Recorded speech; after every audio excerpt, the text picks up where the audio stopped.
Hi, I'm River Wolfson. I'm your counselor here in Canyons Online. Today, we are going to be going through our college and career readiness planning or high school preparation meeting. This is going to be a lot of the information that you're going to see in the meeting between me and you and your parents. And also, it's just get you ready for high school. So, let's get started. Some important things for you to notice. There are 28 credits to be required in order to graduate from high school. You earn a credit by completing a year-long class. If it's a class that is half a year, then you get half a credit for that.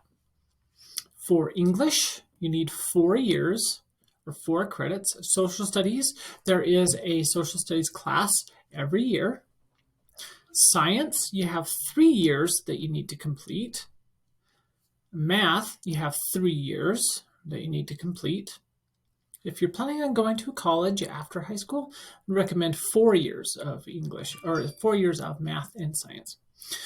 There is a PE class, ninth grade PE called Participation Skills and Techniques, or PST. And then there's a 10th grade PE class called Fitness for Life.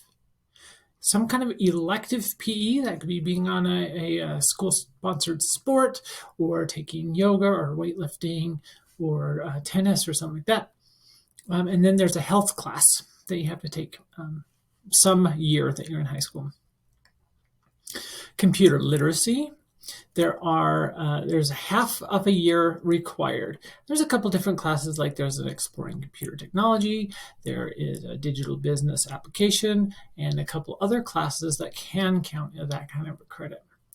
World language, that's like French, German, American Sign Language, Chinese. In order, you don't have to complete any world language in order to graduate, but it's recommended that you complete 2 years of the same language because there are some colleges that do require that. Financial literacy, that's like a money management class. Most people take it in 11th grade, or you could also take it in 12th grade. And then career technical education, that is a kind of credit. That is things like family and consumer science, or welding, or robotics, or digital photography, or computer animation. Anything that's related to a career is going to be in career technical education. And then you have 9.5 credits of electives that are required. An elective class is something that you take that's not, the credit isn't going somewhere else. Okay. There are online options in 9th grade through 12th grade. So here in Canyons Online, we do have high school classes. We have math, English, science, social studies for each of your years. We do have the 9th grade PE class, PE, Participation Skills and Techniques. We do have that one. We have some art classes, drawing classes, photography. We have digital business applications, computer science. So like the digital literacy that I talked about in the previous slide. We do have the health class. And then there are some other electives. It's important for you to remember that you can take up to 4 classes online at a time. So up to 4. You can't take more than 4, up to 4 at a time. You're still going to be a student in your in-person school. It's like if you're going to be going to Brighton and you are taking classes in Canyons Online, you're still a Brighton High School student. You're just taking your classes or taking some of your classes from us. You can take classes in addition to your schedule. So it's like you have your full 8-period schedule, and then you take classes in the evenings when you're at home, or you can have a Canyons Online release in your schedule. If you have the release in your schedule, then you stay at home during those periods and take your online classes from home, much like you are now. If you want to work that out, then you need to talk to your high school counselor, which is not me. It'll be your in-person high school counselor. Let's see. You, no matter how you choose to take your classes, you are still going to be responsible for 8 credits a year, or 6 if you attend Brighton. The more online classes you're taking, the more difficult it is to meet all of those credits. So that's something that you want to plan out carefully with your parents. And when you come in for your meeting with me, with your parent, then we can talk about that, and we can answer some of those questions. Here's an example of the 4 different years of high school. So we're going to start off in the upper left-hand corner, 9th grade, then 10th grade, 11th and 12th grade. You'll notice that in 9th grade, you've got your English class, you've got geography, biology, physics, or chemistry. So that's going to be your science class. You've got math. Some of the schools, like Jordan High School, they have a math support class that you have to take. It's required, but the other schools don't. Participation skills and techniques, that's that 9th grade PE class. Computer science, it's not required to take in 9th grade, but I recommend it. And then, like, if you're going to be taking release time, which is like a religious seminary class, then that would take up 2 of the spots as well. Okay, when you get to 10th grade, you've got your history, which is going to be world civilizations, or AP, European history. That's a college level class. Then you'll have your English class, you have your science class, that's biology, physics, or chemistry. Then you're going to have your math class, lifetime fitness, that's going to be the PE class that's required for 10th grade. A lot of people take driver's ed in 10th grade. Then going down to 11th grade, you'll have your English class. You have a lot of options.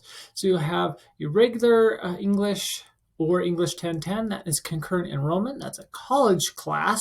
You take it in high school at the high school, and your high school teacher is your teacher, but you also are earning college credit as you go. And then you could be taking an advanced placement. AP means advanced placement. Advanced placement is college credit, but it's high school credit through the year, and at the end of the year, you take a test. And your score on that test determines whether or not you get credit for the class, and your score determines how much credit you get. And it's the school that you go to that determines how much credit you get. Then you're going to have your history class, which in 11th grade is United States history, or AP American history. Then you'll have science, your 3rd year of science, biology, physics, or chemistry. Then you're going to have math, and then a lot of students take the financial literacy. That's that money management class I was talking about. A lot of people take that in 11th grade. Then you'll notice there's a lot more space in elective, and this is where a lot of students will go to, like the Canyons Technical Education Center, CTEC, and that is where you can be developing a skill like welding, or auto mechanics, or video game design, or computer animation, or nursing, emergency medical technician. They've got a law enforcement course. You can be taking, and they take up about half of your schedule, some of the programs. So if you're planning on doing some of those, then you're going to want to make sure you're getting your required credit earlier on. That's the main benefit of having this meeting now, is so that you can know what's coming up and you can be planning for it. 12th grade really is mostly for elective credit. You can be taking, a 4th year of math, a 4th year of science. You could be taking education release and going to a college somewhere. You can be doing the work study program, or there's an apprenticeship program. So there's a lot of options that you have when you get to 12th grade. That's the grade that has the most elective options for you. Okay, remember what I was talking in the last slide about advanced placement. Advanced placement are those high school classes that prepare you to take a test at the end of the school year. You can see this as an example from a couple years ago from the University of Utah. And so if you have this art history, and you get a 3 out of 5. 5 is the highest you can get. If you get a 3 or higher, then the University of Utah will give you 6 credits of humanities credit. That's what it counts for. Okay. Let's say you took the chemistry class. That's a science class, and you got a 3 or a 4. If you get a 3 or a 4, the University of Utah would give you 6 credits of science. If you did the same class and you got a 5 on that test, then they would give you 8 credits of science. Now over there in the remarks where it says placement by department, that's important to remember. Placement by department means that, let's say if you were going to be an English teacher, then they might give you 8 credits. Or let's say if you're going to be a chemist, if you're going to be a chemistry major, or if you're going to study engineering, they would give you the credit, but you would still need to take the chemistry class because you would need to take their chemistry class for engineering. So what it counts for and how much kind of depends on what it is that you're going to be studying and where you're going to be studying. That's how the credit breaks down for advanced placement. This is an example of, let's say a lot of my students, they want to become doctors, so they want to go to the medical school. University of Utah has a fantastic medical program. One of my cousins, he is a hand surgeon, and he went to the University of Utah. This is an example of what you would need to do in order to graduate with your pre-medicine. So this is like before medical school. This is a 4-year plan. Just like a couple slides ago where I had the 9th grade, 10th grade, 11th grade, 12th grade, that is a 4-year plan. That's your high school 4-year plan. This is an example of a college 4-year plan. Okay, so like your first year is the principles of biology, and then you're going to take your chemistry, math, and physics class. Then you're going to have your non-science classes. You'll notice there it says 2 writing classes not waived by advanced placement. Okay, so even if you took the AP English literature class and got a perfect score, that still does not waive that. Now, Writing 2010 is the concurrent enrollment class where it's your high school teacher is your college professor in high school. That does count. So if you took Writing 1010 and Writing 2010, then that would count. Okay, and then you'd have to take an upper division class. So this again is why it's important to have an idea of what it is that you want to be doing after high school, so that you can plan what you do during high school to get you ready for that. If you're waiting until 11th grade, 12th grade to really think about what it is you want to be doing, that's already a couple years too late. Because some of those prerequisites or things that you need to do before that, wouldn't be done. In the Canyon School District, there are a couple of different diploma options. The diploma, that's like your high school graduation certificate, okay? Their standard diploma is just you meet all of those requirements that we talked about on our second slide there. The 4 years of English, the getting your required credits in social studies and science and math, PE. Okay, that's a standard diploma. If you want to a little more distinction and take a little bit more difficult classes, then you can take the advanced diploma. So the advanced diploma is the same as the standard, except for you take 2 years of a world language. Take 2 years of a world language, and get a grade point average of 2.0 or higher. That's like a C average. Then you can qualify for that advanced diploma. The honors diploma is where you meet the requirements of the other diplomas, but then you take a 4th year of math, so a math class your senior year of high school, and then 2 years of a world language. You have a 3.0 grade point average or higher. That's about a B grade point average, and then meet certain scores on the ACT test. The ACT test is usually you take that in 11th grade, 12th grade, and that helps colleges know your preparedness for college and your likelihood of success. So you'll include your ACT scores when you're applying to colleges or career training programs. And then if you're planning on going to college, I highly recommend 4 years of honors classes or AP classes as much as you can. 3.5 years, so take some extra social studies classes, 4 years of science, 4 years of math with an advanced placement or concurrent enrollment class if you can. World language, 2 years or more. That keeps your options open for attending more schools throughout the nation. Grade point average, 3.5 or higher. And then the benchmarks on the ACT test are just a little bit higher. Okay. This is an example of a high school registration card. So high school registration time is not yet. That's usually the end of January, beginning of February, where high school registration is going to come out, and I'll provide some follow-up so that you guys can be prepared for that and know when it's coming. This is just an example. So here you've got some computer science classes. Remember I talked about ninth grade, or in order to graduate, you have to take a computer science class.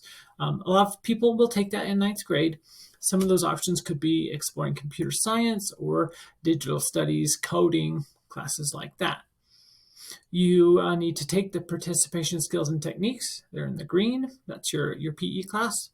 Language arts, you need to choose which of the English classes you're going to be taking. Social studies, either the regular geography or the advanced placement geography. That's the first chance to kind of take one of those advanced placement or college level courses. Math, you'll choose Math 1 or honors. If you have an IEP for mathematics, then you would take that class, or some of the schools have Math 1 and 2 combined, and that makes it so that you can be taking pre-calculus and calculus earlier in high school. You'll choose a science class, biology, physics, or chemistry, or earth science. And then a lot of schools have the advanced placement environmental science as well. Electives. All right, cool. So electives, health, you have to take one of the purple classes in order to graduate. You don't have to do that in ninth grade. So there's the personal health and wellness, and we have an online version of that as well in Canyons Online. Or the introduction to health sciences. That one is, it combines the health class with also some career technical education where you're exploring careers that are in the health sciences. Release time, so it's in the green here. If you are taking LDS, or Church of Jesus Christ of Latter-day Saints release time, that's a seminary, then you would sign up for those. You'll notice that you don't get credit for taking those. They take up space in your schedule, but you don't get credit. But you can still get enough credits to graduate because there's only 28 credits to graduate. 8 credits times 4 years, there's 32 possible. So you need the 28 to graduate. If you're taking the release time, you can still graduate. Just have to make sure you're passing all your classes. World languages. Here's an example of some world languages that are available. French, German, American Sign Language, Spanish. Healthy lifestyles. Those are remember when I talked about you need some kind of an elective PE class? That is an example of some of the elective PE classes that are available. Here are some electives, just some examples of electives. Different schools have different choices. Some have more, some have fewer. So you have fine arts, career technical education. Remember, you need 1.5 credits of fine arts in order to graduate, and you need 1 credit of career technical education to graduate. You'll probably have a lot more than that, just because a lot of the elective classes that you enjoy and that you're taking just because they're fun are also fine arts or career technical education. Okay. Then you'll see that there are some other teacher or counselor recommendation classes. That's like a math lab, English language development, reading, a study skills class, directed studies, things like that. If you are qualified to take those, then your counselor will help you to know. Okay. Other electives, astronomy, that is a science elective. It doesn't count as one of your 3 credits, but yeah, if you like astronomy, or there's like wildlife biology, some other classes like that, they're super fun. This is just a quick slide about my college education. So like I started off getting an EMT certification, emergency medical technician. That's like at CTech, is where you guys would get it. I went to Granger High School and Taylorsville. I did it through Taylorsville High School. So that was my first experience there. And then I was in the Marine Corps ROTC at the University of Utah. That was to be an officer in the Marine Corps. And they helped to pay for my first year because I had high enough grades and I had taken the challenging enough classes that I was able to get a really big scholarship. And so they paid for that. And then because the way scholarships work, you have to meet the qualifications. When I decided I went on a mission, I came back home. I decided I didn't want to be in the Marine Corps anymore. So they didn't pay for any more school after that. Bridgeland Applied Technology College. So I was living up in Ogden, and my job required me to, because I was driving a forklift, I had to have a license. So I went to Bridgeland Applied Technology College, and I got my license to drive a forklift, and I actually drove a forklift for a lot of years. That's why you'll see that this forklift over here lifting up the Bridgeland logo. So that helped me to make more money and be able to support my family while I went back to school to become a police officer. So I got my police officer certification at Weber State University. Then I decided that law enforcement really wasn't my bag, so I decided not to do that. But I continued to drive the forklift, and then I earned my bachelor's degree in psychology from Weber State. That's up in Ogden. And then I went and I got my master's degree in psychology from Utah State University. The cool thing about Utah State University is they have a bunch of different locations, so you don't have to go all the way up to Logan, even though Logan is a lot closer to Ogden than it is to Salt Lake. I was able to go to a location really close to Ogden so that I could keep working my day job and then go in the evenings. And you'll find later on in the presentation, we're going to talk about how to pay for college. You'll find one of those is working while you go. And that's how I paid for all of my bachelor's degree, was working full time and then paying for college as I went and doing college in the evenings through online a lot like we do here. Okay. Salt Lake Community College. I just a lot of continuing education classes where I would what are some of the ones I took? Just like, I can't think of any that I've taken through Salt Lake Community College. I'm drawing a blank. My favorite job before becoming a counselor was driving a forklift. It was really enjoyable for me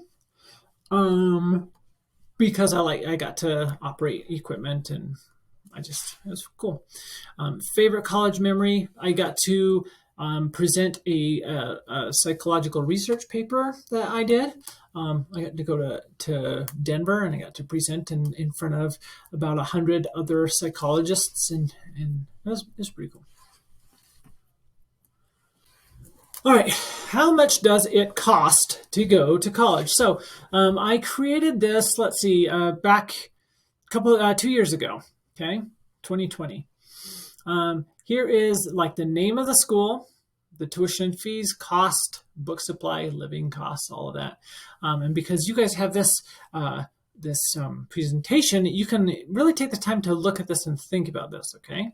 So let's look at BYU. How much does it cost to go to BYU? Well, it's $5,790 for tuition and fees, okay? Then you add the $872 on there for books and supplies. Then you add your living costs on top of that, and you'll get your total per year, okay? And then usually an undergraduate degree, that is 4 years. So you multiply that by 4, and then you're going to get this $58,928, okay? That's about how much it would cost to go to BYU for 4 years. Let's take the same cost. Let's go down to Salt Lake Community College. Okay. Now, at Salt Lake Community College, they don't have 4-year degrees like a bachelor's degree. They have associate's degrees or certification programs. So they're usually, instead of 4 years, they're usually 2 years. Some of the programs are 3 years. So you take their costs all the way across. And then over here in the total for undergrad degree is about $31,108. Okay. So it's about half what the price for BYU would be. But Salt Lake Community College doesn't have housing and places for you to stay, so that really doesn't get added on because, Anywho, if you're living at home, then you get to save that whole $10,000. Anyways, a lot of people will do it that way. Can go down, you can look at Westminster College. So I included a couple down at the bottom just for your education. That like Harvard, Stanford, MIT, those are considered some of the more expensive colleges. So you see that like 4-year degree from BYU is about $60,000. A 4-year degree from MIT, the Massachusetts Institute of Technology, is about $300,000. So it's a heck of a lot more expensive, just because it's a more prestigious university. So you can get a really, really good education no matter what college you go to, and college can be affordable. So here's some of the ways that you can afford to pay for school. So work while you go to school. That's what I talked about the path that I did for my bachelor's degree, where I would work during the day and then do my college in the evening. It can be very, very challenging, especially because, like, if you're like me, I had a family, so I would also balancing childcare and all that kind of stuff with working full-time and going to school. It's possible. Kind of gives you some skills and experience, and you avoid debt. But the next one, savings. Savings is really good because money that you already have is money you don't need to pay back. Okay. Most college savings plan, like the Utah 529 college savings plan, you may have heard that on the radio talked about. The state of Utah will match your family contributions to a certain amount. So like if you put in $100 a month or whatever, then the state will put in a certain amount too. It can only be used for your college expenses, but it's tax-free. So when it comes time to go to college, you can use that college savings account to help to pay. Grants are money that is given to you. You have to apply to them. And you have to search for them in your in-person high school. They have a career center or where the counselors are, and they also have somebody that's like the scholarship expert and grant expert. So you can find the grants, apply for them. That's money that you don't have to pay back. They're usually between like $250 and $1,000 a year. Another kind of money that doesn't have to be paid back is scholarships. That's money given to you by the school you attend. And pay attention to this, it's in your quiz later. Money given to you by the school that you attend or an organization, and it doesn't need to be paid back. Most scholarships are due to academics, so a high grade point average from high school, a high ACT or SAT score. Academic scholarships require you to maintain good grades or you lose a scholarship. Or like I talked about with my ROTC scholarship, if you meet your obligation, then they can continue paying. Because I chose not to pursue a career in the Marine Corps anymore, they didn't pay for any more. If you drop out of the program, then you would have to repay what they had given you or a certain amount. So scholarships are important to know what you're getting into, but they're a great way to pay for college without having to pay them back. A final way is loans. Loans, they're offered by schools and organizations, but they have to be repaid with interest. Interest is you pay back what you borrowed, but then you pay back extra just for the privilege of having gotten to borrow the money when you needed it. That's what a loan is. Use student loans very carefully because they have to be paid back. You can't opt out of it. You can't have them forgiven. You're gonna pay the loans, especially federal student loans. You're gonna pay them. Okay. Let's see. This is an index of they call it a scholarship index. So you can see you've got on the one axis, you've got your grade point average, your GPA from high school, and then on the vertical axis, the up and down axis, you have your ACT or your SAT score. So let's say you have a 3.3 grade point average and you get a 32 on the ACT. That'll put you in this orange zone. Orange zone, that's the trustee's scholarship. So that is $3,500 a year for 4 years, $14,000. Okay. Let's say you got a 3.7 grade point average and that same 32. That'll put you up in the pink area. That's almost $6,000 a year. So about $24,000 over the 4 years. Okay, that's a demonstration of how your high school grade point average and your score on the ACT test can really match up to help you qualify for scholarships and things. Okay.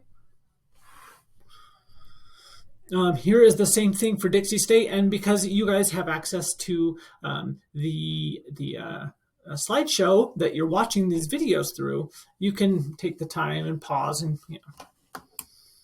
And here's one at University of Utah. And then, oh no, I didn't put the other one in. Okay, so that brings us to the end. Make sure you can go back through this a couple times. You can go back through it with a parent or a guardian. You could make a copy of this and keep it right in your Google Drive so that you can keep referencing it. I think it can be helpful, especially as the high school registration is going to come up in the end of January, beginning of February. The next step is for you to complete the quiz in the module for this. Okay, for the 8th grade college and career readiness / high school preparation. So take that quiz. It's an open book quiz. You can use this slideshow. In fact, I recommend it. Have this slideshow open, and then you can go through and answer things. It's just to kind of refresh things in your mind and keep them going. I think the more information you have going forward, the better the choices you're able to make. And yeah, so that's it for today. I'm glad that you have been through this presentation. I hope you find the information valuable and useful. And I'll see you guys later. Bye-bye.